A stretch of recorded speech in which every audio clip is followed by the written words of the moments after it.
This is JSA TV, your virtual newsroom for telecom professionals. I'm Dean Perrine, and welcome to JSA TV. This is our third in a series of roundtable discussions that JSA will be releasing this year, leading up to our Telecom Exchange event taking place on June 24th in New York City. A quick note before we begin that this roundtable, as well as our upcoming spots, are being broadcast via a new video broadcast technology that allows JSA to take live feeds from anywhere around the world simultaneously, thanks to our friends at BCS Global and their video application.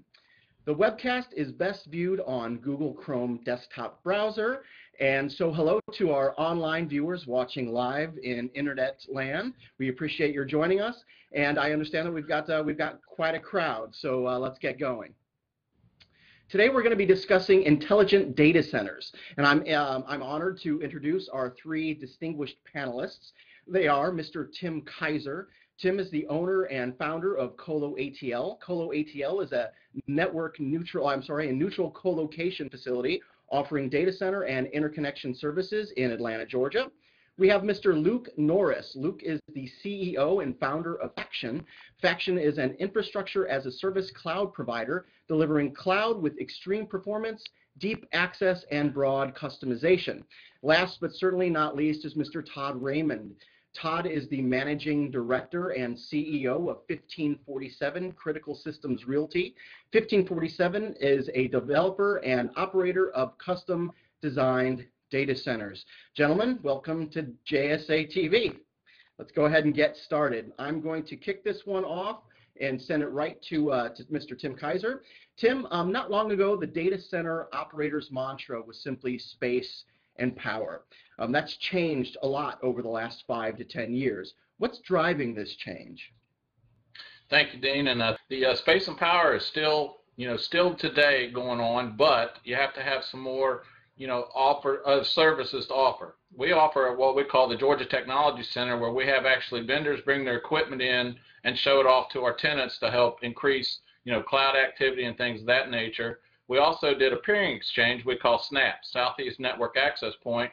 Once again, another amenity for folks to be able to push more data, and that's where I see things are going. So it's just not space and power anymore. It's about how we can help our tenants get more data moved. Excellent. Thank you, Tim. Luke, what are your thoughts? Yeah, I think even the IT employees had to move up stack. So we're seeing the need for the data center to move up stack into more managed services and more value-added services. I think just space and power has been commoditized to the point that anybody can do it. So now you need to have a unique twist on your delivery. Outstanding. Thank you, Luke. And Todd? Yeah, so what we've seen, Dean, is a real push for connectivity options. Not just your typical handful of carriers in the data center world, but dark fiber options as well as multiple routes.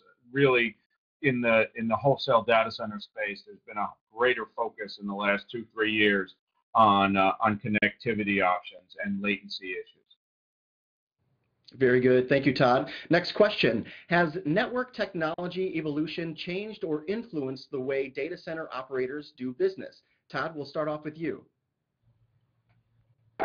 For us, I think it has. Again, I'm going to go back to the connectivity issues. I think that the network operations, the network buyers in a particular large enterprise, which is who primarily we deal with, are much more involved in the data center purchase now than typically was 5 years ago. The network piece and the ability to get data and move data around in a lower latency environment is critical. And the network, the technology around the network has really allowed for our facilities and data center facilities to be located a little bit further away, and in some cases a lot further away. And very good. Thank you, Todd. And Tim?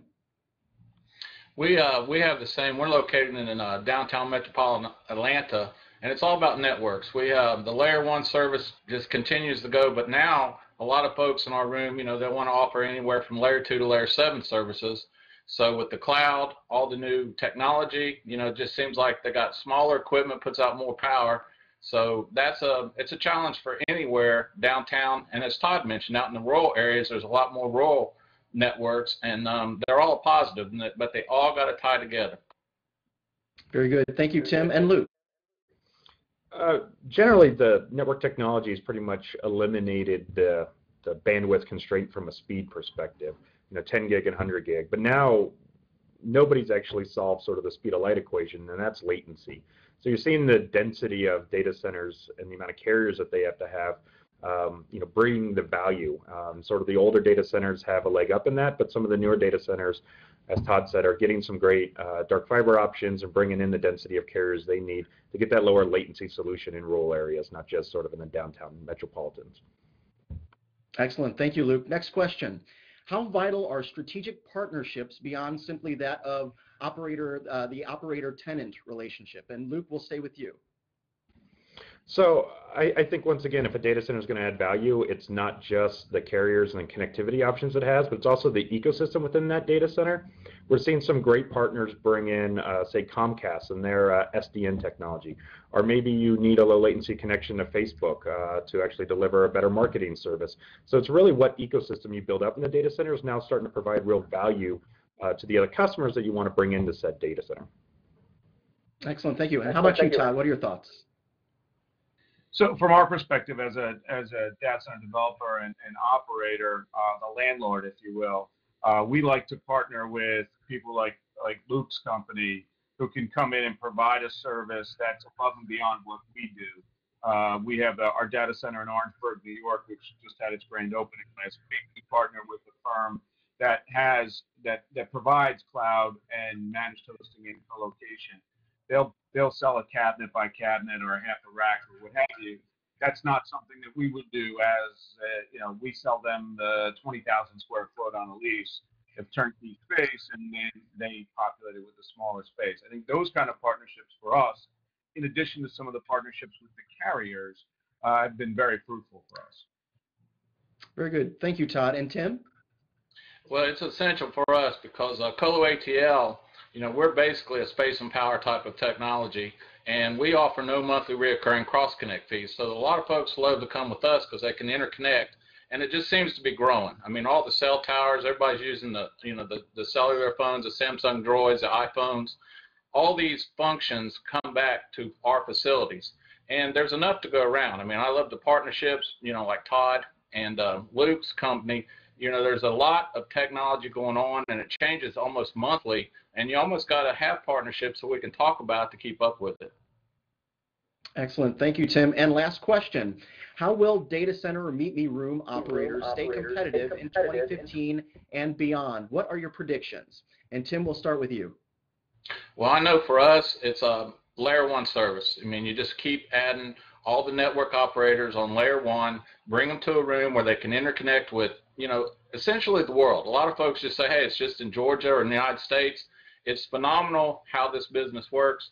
Anyone can connect in my room to anyone in the world. So it's really phenomenal. How do you stay competitive? You keep the cost down, and you let people know who's in the room. And it's kind of like the more network providers, the more people and more opportunities that they have. Thank you, Tim. And Todd, what are your thoughts? Yeah, for our part of the market, I think it's providing what the customer wants, the actual data center that the customer is looking, not a square peg in a round hole, which is typical of some of the larger providers. We customize our data centers for our individual customers, and I think that certainly will help us maintain our competitiveness, hopefully win a lot of deals away from the larger customers and data center providers. I also think, to Tim's point, the connectivity option is very good for us, and it's a very important aspect. And finally, it's a total cost of ownership. When we sit down and do an analysis for our tenants, for our customers, the TCO analysis is critical for them. They're signing long-term leases, making significant capital investment in their portion of the data center. We have to continue to be the lowest cost option for them over the long term. Thank you, Todd. And Luke, you have the final say. So I think it's who they connect to. The Meet Me Room operators have to have the high value connections, the Amazons, the value added services cloud companies such as ourselves, the content providers, Comcast, Google, Microsoft, et cetera, on their SDN networks. And I think that drives a lot of value into those data centers. And I think what we're going to see is a tremendous amount of consolidation in the Meet Me Room companies as they mix and match what sort of high content providers they've been able to lock up. I think combinations are going to start to make sense, and I think there's going to be a lot of value in that consolidation. Excellent. Thanks, Luke. And thank you, gentlemen, for being with us today. We'll be sure to continue this conversation among many others at the Telecom Exchange coming up this June in New York City. For more information, you can go to www.thetelecomexchange.com. And thanks for watching JSA TV.